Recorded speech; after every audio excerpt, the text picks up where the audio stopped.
आने वाला हर महीना सामान्य नहीं होता। कुछ महीने ऐसे होते हैं जिन्हें सनातन धर्म में बेहद दिव्य और चमत्कारी माना गया है, और उन्हीं में से एक है अधिक मास, जिसे पुरुषोत्तम मास भी कहा जाता है। कहा जाता है कि इस महीने में किया गया छोटा सा पुण्य भी कई गुना फल देता है। जो इंसान पूरे साल पूजा पाठ ना कर पाए, अगर वो सिर्फ अधिक मास में सच्चे मन से कुछ नियम पालन कर ले तो उसकी किस्मत तक बदल सकती है। रुके हुए काम बनने लगते हैं, घर में सुख शांति आने लगती है और भगवान विष्णु की विशेष कृपा मिलने लगती है। लेकिन सवाल ये है, आखिर अधिक मास में ऐसा कौन सा नियम है जिसका पालन करने से जीवन बदल सकता है? कौन सी गलतियां इस पूरे पुण्य को खत्म कर सकती हैं? और क्यों इस महीने को देवताओं का सबसे प्रिय महीना कहा जाता है? आज की इस वीडियो में हम जानेंगे अधिक मास के वो शक्तिशाली नियम जिन्हें अपनाकर इंसान अपने भाग्य को चमका सकता है। तो वीडियो को आखिरी तक ज़रूर देखिएगा, क्योंकि आखिरी नियम सबसे ज़्यादा महत्वपूर्ण माना गया है। सनातन धर्म के अनुसार अधिक मास हर 3 साल में एक बार आता है। जब चंद्र कैलेंडर और सूर्य कैलेंडर के बीच अंतर बढ़ जाता है, तब इस अतिरिक्त महीने को जोड़ा जाता है। शुरुआत में इस महीने को कोई महत्व नहीं दिया जाता था। कहते हैं कि सभी देवताओं ने इसे त्याग दिया था, इसलिए इसका नाम मलमास पड़ गया। लेकिन तब ये महीना भगवान विष्णु के पास पहुंचा और उनसे विनती की, हे प्रभु, मुझे भी सम्मान और स्थान चाहिए।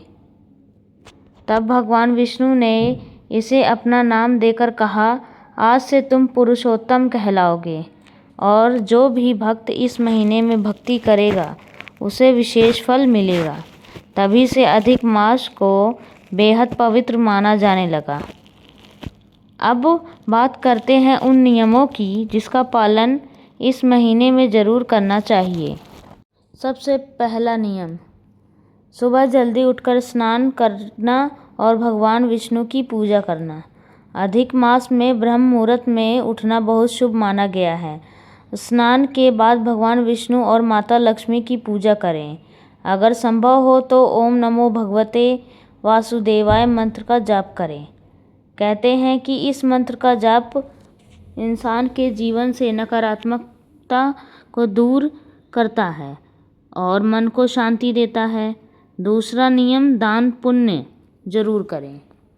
अधिक मास में दान का महत्व कई गुना बढ़ जाता है। गरीबों को भोजन कराना, ज़रूरतमंदों को कपड़े दान देना, गौ सेवा करना या मंदिर में दान करना बेहद शुभ माना गया है।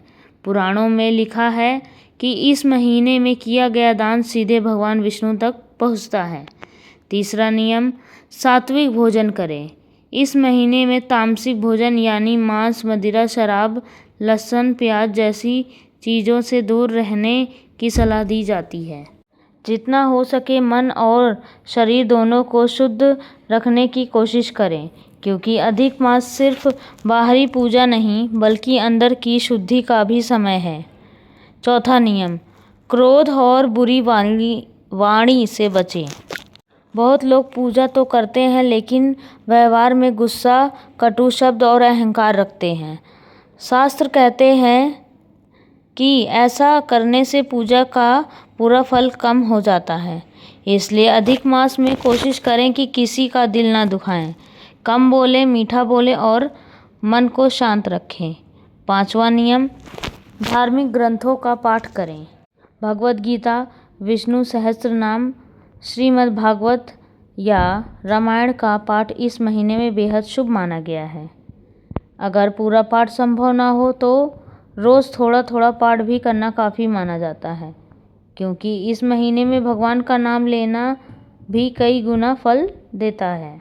अब बात उस नियम की जिसे सबसे महत्वपूर्ण माना गया है। अधिक मास में किसी का अपमान न करें। कई लोग पूजा पाठ करते हैं लेकिन घर के बुजुर्ग, माता पिता या ज़रूरतमंद लोगों का सम्मान नहीं करते। शास्त्रों के अनुसार ऐसा व्यक्ति कभी पुण्य प्राप्त नहीं कर सकता। भगवान की सच्ची भक्ति सिर्फ मंदिरों में नहीं बल्कि इंसानों के प्रति व्यवहार में दिखाई देती है।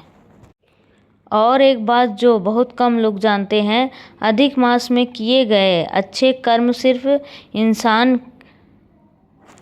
के इस जन्म में नहीं बल्कि आने वाले जीवनों तक असर डालते हैं। इसलिए ऋषि मुनि इस महीने को आत्मशुद्धि और पुण्य संचय का समय मानते थे। लेकिन याद रखिए, सिर्फ दिखावे की पूजा करने से कुछ नहीं होता। अगर मन में छल, घमंड और बुराई है तो पूजा अधूरी मानी जाती है। भगवान भाव देखते हैं, दिखावा नहीं।